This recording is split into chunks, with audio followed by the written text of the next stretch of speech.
Hey everyone, how are you all? Welcome to the channel knowledge club. I hope कि आप लोग सब बढ़िया होंगे। एक बार हम लोग फिर से एक नए लेक्चर के साथ है। जीके बेस्ट ऑफ 20 का ये क्वेश्चन है।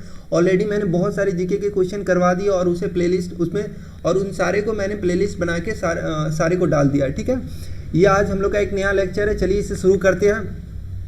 ये मिसलेनी क्वेश्चन है। मैं जितने भी क्वेश्चन अभी जीके के करवा रहा हूँ सारे के सारे मिसलेनी क्वेश्चन है। ठीक है, तो चलिए इसे शुरू करते हैं। पहला क्वेश्चन हमारा क्या है? First Indian man to climb mount Everest twice. Bharat के ऐसे पहले व्यक्ति जिन्होंने माउंट एवरेस्ट पे 2 बार चढ़ी थी, मतलब माउंट एवरेस्ट पे 2 बार चढ़ाई की थी। भारत के पहले व्यक्ति का क्या नाम है जिन्होंने माउंट एवरेस्ट को? आंसर क्या है इसका? नवांग गोम्बू शर्पा। ठीक है, तो चलिए सेकंड क्वेश्चन पे चलते हैं। First women to get Ashok Chakra. Bharat की पहली महिला, यहाँ पे मैं इंडियन लिखना भूल गया हूँ। ठीक है, आप यहाँ पे इंडियन मतलब सपोज कर लेना। ठीक है, first Indian women to get Ashok Chakra. Bharat की पहली महिला जिन्हें अशोक चक्र से सम्मानित किया गया, वो पहली महिला का क्या नाम है? उस पहली महिला का नाम है मीरा साहिब फातिमा बीबी। उस पहली महिला का नाम है मीरा साहिब फातिमा बीबी, जिन्हें अशोक चक्र से सम्मानित किया गया था। आप देख सकते हो उनका पिक्चर देख सकते हो, मीरा साहिब फातिमा बीबी का। ठीक है, अब चलिए हम लोग थर्ड क्वेश्चन पे चलते हैं। थर्ड क्वेश्चन है first person to sail around the world. Question is first person to sail around the world. वो पहला व्यक्ति जिन्होंने पूरे संसार की चक्कर लगाई थी, पूरे संसार को ट्रेवल किया था। ठीक है, तो उसका नाम है, आंसर है इसका फर्डिनेंड मैगलेन। वो वैसे व्यक्ति थे जिन्होंने पूरे संसार की चक्कर लगाई थी। फर्डिनेंड मैगलेन का ये पिक है। फोर्थ क्वेश्चन है name the largest planet of the solar system.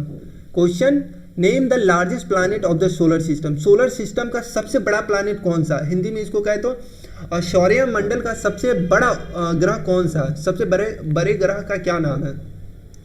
तो सबसे बड़ा ग्रह का नाम है जुपिटर सौर्य मंडल का सबसे बड़ा प्लैनेट है। ठीक है, जुपिटर कुछ ऐसा दिखता है।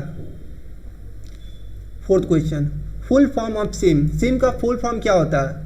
सिम का फुल फॉर्म होता है सब्सक्राइबर आइडेंटिफिकेशन मॉड्यूल। सिम का फुल फॉर्म क्या होता है? Subscriber identification module. जो सिम आप अपने मोबाइल में लगाते हो, जिससे आप बात करते हो, उसी सिम की हम बात कर रहे हैं, subscriber identification module. Sixth question है आपके लिए। The leaning tower of Pisa situated in. Leaning tower Pisa कहाँ पे स्थित है? ऑप्शन है A Italy, option B Japan, C France, D China. एक बार फिर से मैं इस क्वेश्चन को रीड करता हूँ। The leaning tower of Pisa situated in. Leaning tower of पीसा कहाँ स्थित है? लीनिंग टावर ऑफ पीसा कुछ ऐसा दिखता है। ठीक है, और आपको बताना है ये कहाँ पे स्थित है, ये कहाँ पाया जाता है। ऑप्शन 4 दिया हुआ है। ठीक है, उसमें से एक सही आंसर होगा। उस सही आंसर को आपको कमेंट बॉक्स में लिखना है। इसका आंसर मैं नहीं बताऊंगा आपका, मैं आपके आंसर का इंतजार करूंगा। ठीक है, कमेंट बॉक्स में।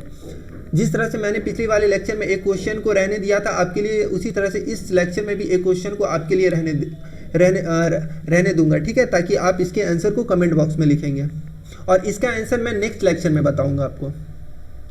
7th क्वेश्चन क्या है? नेम द लाइटेस्ट गैस बोले तो हल्का गैस।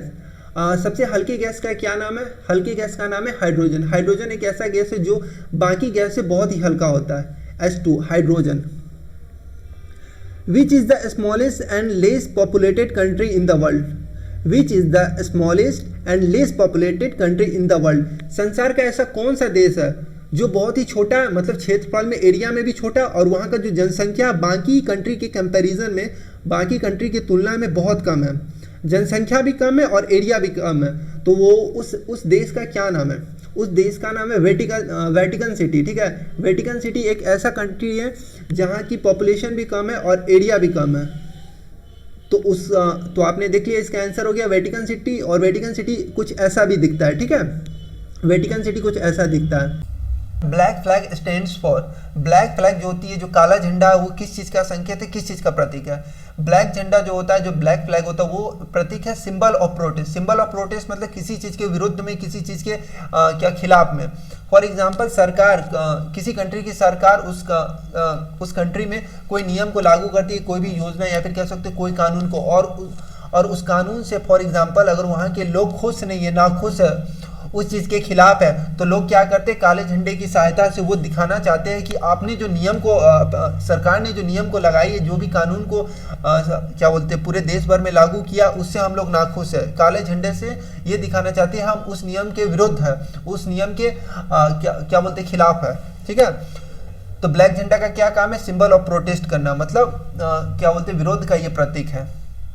10th क्वेश्चन देखते हैं आप। 10th क्वेश्चन है, Mithila Madhubani painting is popular from which part of India. India के कौन से पार्ट से, इंडिया के कौन से जगह से मिथिला और मधुबनी पेंटिंग प्रसिद्ध है, फेमस है। तो उसका आंसर है बिहार। बिहार एक ऐसा स्टेट है जहां से मिथिला और मधुबनी पेंटिंग पॉपुलर है, ठीक है, प्रसिद्ध है। मिथिला और मधुबनी पेंटिंग की शुरुआत बिहार से हुई थी। आप इंडिया के मैप में देख सकते हो बिहार कहाँ पे है। बिहार यहाँ पे नेपाल के ठीक बगल में, आप यहाँ पे देख सकते हो ईस्ट वाले ईस्टर्न इलाका में बिहार पाया जाता है। यहाँ पे आप देख सकते हो येलो कलर से पेंट किया हुआ है यहाँ पे। अब चलिए 11th क्वेश्चन पे चलते हैं। 11th क्वेश्चन है, PV Sindhu is famous for which game. PV Sindhu जो प्लेयर है वो किस गेम के लिए फेमस है, किस गेम के लिए प्रसिद्ध है। तो पीवी सिंधु है फेमस बैडमिंटन के लिए, वो बहुत ही अच्छा बैडमिंटन खेलती है और उसे बैडमिंटन के क्षेत्र में बहुत सारे मेडल भी उन्हें मिले। पीवी सिंधु आप देख सकते हो, पीवी सिंधु ये है। अब 12th क्वेश्चन पे, when do we celebrate national youth festival. हम लोग नेशनल यूथ फेस्टिवल को कब सेलिब्रेट करते हैं, कब इंजॉय करते हैं। नेशनल यूथ फेस्टिवल को ऐसे भी हिंदी में भी आप कह सकते हो राष्ट्रीय युवा महोत्सव। ठीक है, तो 12th का आंसर है 12 जनवरी। 12th का आंसर 12 जनवरी है। ठीक है, what a coincidence, 12 question number and answer भी 12 आंसर, और आंसर भी उसका 12 से स्टार्ट है। 12 जनवरी को हम 12 जनवरी को हम लोग क्या सेलिब्रेट करते हैं, नेशनल यूथ फेस्टिवल। और 12 जनवरी को 12 जनवरी को हमारे स्वामी विवेकानंद का बर्थडे भी है। ठीक है, तो स्वामी विवेकानंद के बर्थडे पे ही हम लोग नेशनल यूथ फेस्टिवल सेलिब्रेट करते हैं। ठीक है, 13th क्वेश्चन आप यहाँ देख सकते हैं, स्वामी विवेकानंद जी है। 13th question, who is the first Indian pilot. India के प्रथम पायलट कौन है, जो भारत के है, वो भारत के ऐसे कौन से व्यक्ति है जो प्रथम पायलट है इंडिया के। तो उनका नाम है JRD. Tata. JRD. Tata India के सबसे पहले पायलट है। पायलट किसको बोलते पता है ना, जो एरोप्लेन को ड्राइव करता है, एरोप्लेन को चलाता है, उसको पायलट कहते हैं। तो यहाँ पे आप देख सकते हैं जे.आर.डी. टाटा है ये हमारे। 14th question, which is the largest desert of India. India का सबसे बड़ा डेजर्ट कौन सा है, सिचुएटेड। लास्ट में मैंने ब्रैकेट में सिचुएटेड लिखा, इसका मतलब वो कहाँ स्थित है। इंडिया का सबसे बड़ा डेजर्ट वो कहाँ स्थित है। इंडिया का सबसे बड़ा डेजर्ट का नाम है थार डेजर्ट। इंडिया के बड़े डेजर्ट का क्या नाम है, बहुत बड़े डेजर्ट है ये इंडिया का, उसका नाम है थार डेजर्ट, और ये पाया जाता है राजस्थान में। आप यहाँ पे देख सकते हो ये रेड कलर से मैंने रेड कलर से रिप्रेजेंट किया गया है, इस वाले इलाका में ही थार डेजर्ट है। ठीक है, और ये राजस्थान का इलाका है, ये वेस्टर्न इलाका है। ठीक है, नॉर्थ साउथ ईस्ट वेस्ट। ठीक है, north south east west, western इलाका में पाया जाता है राजस्थान, और राजस्थान में ही थार डेजर्ट है। 15th क्वेश्चन, 15th क्वेश्चन क्या, 15th क्वेश्चन है, name the country who are the permanent members of UN. UN का फुल फॉर्म क्या है, यूनाइटेड नेशन, और यूएन का फ्लैग कुछ इस तरह का होता है। ठीक है, तो इस क्वेश्चन का मतलब ये हुआ कि आपको उन कंट्री के नाम बताने, उन देशों के नाम बताने हैं जो यूएन के, यूनाइटेड नेशन के परमानेंट मेंबर, वो हमेशा के लिए यूनाइटेड नेशन के सदस्य है। ठीक है, वो यूनाइटेड नेशन से कभी नहीं अलग हो सकते। तो उन 5 कंट्रियों का नाम है USA, United state of America, China, Russia, France and UK. UK का फुल फॉर्म यूनाइटेड किंगडम। ये 5 ऐसे देश है जो यूएन के हमेशा के लिए सदस्य है। ठीक है, और भी बहुत सारे कंट्री इसके सदस्य है, लेकिन वो कंट्री आगे चल के सदस्य रहे चाहे ना रहे, यूएन के मेंबर रहे या ना रहे, उससे फर्क नहीं पड़ता, लेकिन ये 5 देश हमेशा यूएन के। 16th क्वेश्चन है, 16th क्वेश्चन है, how many defence training centres academies in India. पूरे भारत में अराउंड कितने defence training centres and academy हैं। तो हमारे भारत में around 142 defence training centres and academies है। ठीक है, मैं टोटल दोनों को ऐड करके बता रहा हूँ, डिफेंस ट्रेनिंग सेंटर्स को भी और एकेडमी को भी, दोनों को ऐड करके मैं बता रहा हूँ। Total around 142 defence training centres and academies है इन इंडिया में। ठीक है, डिफेंस ट्रेनिंग सेंटर्स और एकेडमी का मतलब ये हुआ जहाँ पे हमारे देश के नौजवानों को तैयार किया जाता है, उसके लिए उससे पढ़ाई करवाई जाती है देश की सुरक्षा के लिए। इंडियन आर्मी हो गई, नेवी होगी, एयरफोर्स की तैयारी करवाई जाती है, उससे रिलेटेड उसकी पढ़ाई करवाई जाती है। ठीक है, और वही लोग आगे चल के हमारे देश के नौजवान बनते हैं। ठीक है, तो 17th क्वेश्चन देखते हैं अब। 17th क्वेश्चन है national tuberculosis institute found in, जो नेशनल ट्यूबरकुलोसिस इंस्टीट्यूट जो है संस्था वो कहाँ पाया जाता है? नेशनल ट्यूबरकुलोसिस इंस्टीट्यूट पाया जाता है बेंगलोर में, बेंगलोर में पाया जाता है एनटीआई, ठीक है, इसको शॉर्ट फॉर्म में कई लोग बोलते हैं एनटीआई, ठीक है। 18th question, national tuberculosis institute कुछ बाहर से ऐसा दिखता है। 18th क्वेश्चन है Indian cancer research institute found in blanks, Indian cancer research institute है वो कहाँ पाया जाता है, वो कहाँ स्थित है? तो वो स्थित है मुंबई में, मुंबई में स्थित है Indian cancer research institute found in Mumbai, ठीक है, Indian cancer research institute found in Mumbai. जो कैंसर से रिलेटेड जो रिसर्च होती है वो यहीं होती है, ठीक है, यहाँ पे कैंसर से रिलेटेड पढ़ाई भी की जाती है। तो आप देख सकते हो कैंसर रिसर्च इंस्टीट्यूट का भी बाहर का व्यूज कुछ ऐसा है, ठीक है, जिस तरह से यहाँ पे ट्यूबरकुलोसिस नेशनल ट्यूबरकुलोसिस का ये बाहरी व्यूज है, उसी तरह से इंडियन कैंसर रिसर्च इंस्टीट्यूट का ये बाहरी व्यू है, ठीक है। 19th question, what is the name of international airline of Greece, Greece की ऐसी कौन सी एयरलाइन है जो दूसरे कंट्री के लिए उड़ान भरती है? ग्रीस की ऐसी कौन सी इंटरनेशनल एयरलाइंस है जो दूसरे कंट्री के लिए उड़ान भरती है? तो उसका नाम है ओलंपिक एयरलाइंस। तो ग्रीस से ओलंपिक एयरलाइंस की एक कंपनी, ओलंपिक एयरलाइंस एक ऐसी एयरलाइंस है जो दूसरे कंट्री के लिए उड़ान भरती है। कौन सी एयरलाइंस है जो दूसरे कंट्री के लिए उड़ान भरती है? Olympic airlines. आप यहाँ पे देख सकते हो इस प्लेन पे भी ओलंपिक लिखा हुआ है, ठीक है। तो आप 20th क्वेश्चन पे आते हैं। 20th क्वेश्चन है who is the author of book thoughts of Pakistan.